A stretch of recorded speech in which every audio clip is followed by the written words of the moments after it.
पहलगाम के बैसरन में हुए आतंकी हमले के बाद अब लगातार सुरक्षा बल इस मामले की जांच में लगे हुए हैं कि आखिर वो आतंकी कहां छुपे हैं जिन्होंने इस हमले को अंजाम दिया है। नमस्कार, मेरा नाम है दीपक खजूरिया और आप देख रहे हैं द न्यूज रूम 24 आवर्स। हमारे पास जानकारी अभी आई है कि जम्मू कश्मीर पुलिस ने 20-20 लाख रुपए का इनाम फिक्स कर दिया है उन आतंकियों पर जिन्होंने ये हमला किया था बैसरन की वादी में। और उनके नाम भी हमारे सामने आ चुके हैं। कल स्केच जारी कर दिए गए थे जम्मू कश्मीर पुलिस द्वारा और आज नाम के साथ जानकारी दे दी गई है।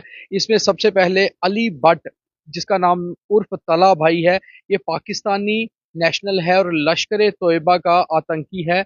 और बैसरन हमले में इसके ऊपर भी 20 लाख रुपए का इनाम रखा गया है। जो इसकी जानकारी देगा, ये है तलाबाई की तस्वीर, इसका स्केच। इसके ऊपर 20 लाख रुपए का इनाम रखा गया है। तला भाई नाम का ये आतंकी लश्कर ए तोयबा का आतंकी है और ये उस हमले में सीधे तौर पर शामिल था। उसके बाद जो अगला आतंकी है, जिसका नाम आदिल हुसैन ठोकर है, ये अनंतनाग का रहने वाला है। ये स्थानीय आतंकी है और ये भी लश्कर ए तोयबा के साथ जुड़ा हुआ है। ये भी बैसरन में शामिल था। और एक बात अब बिल्कुल साफ हो चुकी है कि आखिर ये जो आतंकी हैं, इनमें से कुछ आतंकी स्थानीय भी थे। इसी कारण इनको पूरे इलाके का पता था। ये जो आतंकी है आदिल ठोकर, ये अनंतनाग का ही रहने वाला है और ये बैसरन वादी से बखूबी वाकिफ था क्योंकि स्थानीय था, इसको सारा पता था। तीसरा आतंकी हाशिम मूसा है, हाशिम मूसा उर्फ सुलेमान।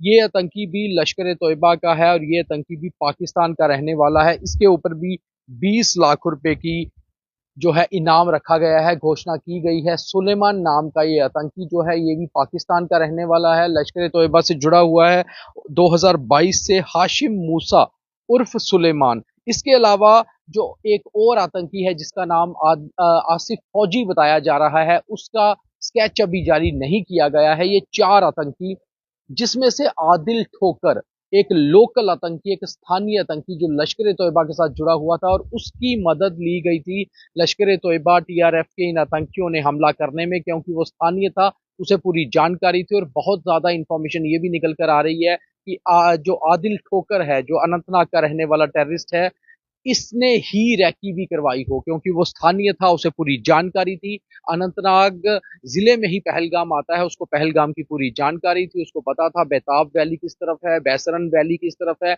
और जो जानकारी ये भी निकल कर आ रही है कि ये हमला रविवार और सोमवार को भी हो सकता था, मगर रविवार और सोमवार को खराब मौसम के चलते बैसरन वादी में बारिश होने के कारण बहुत कम संख्या में सैलानी पहुंचे हुए थे। इसलिए आतंकियों ने मंगलवार का दिन चुना, जबकि धूप खिली हुई थी, बेहतरीन मौसम था, सुहाना मौसम था और बड़ी संख्या में सैलानी वहां पहुंचे हुए थे। इसलिए मंगलवार का दिन चुना गया, क्योंकि सोमवार और रविवार को पहले ही मौसम की एडवाइजरी थी कि शनिवार से मौसम खराब होगा। रविवार को पूरा दिन श्रीनगर में और बनिहाल, रामबन, अनंतनाग में बारिश होती रही। उसी दिन रामबन में सुबह बादल भी फटा, जिसके कारण सड़क मार्ग बंद हो गया। और उस दिन बारिश के कारण बैसरन वादी में सैलानी नहीं पहुंचे।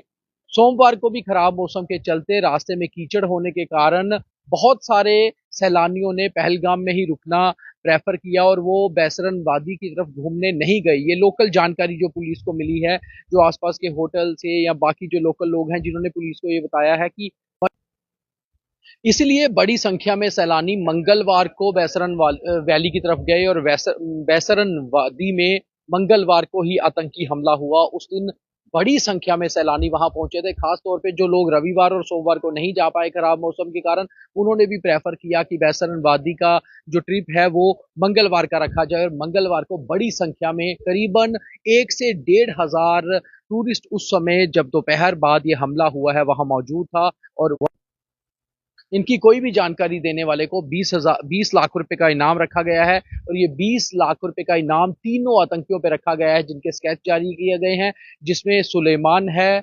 जिसमें अबू तला है और उनके साथ एक स्थानीय आतंकी आदिल ठोकर है।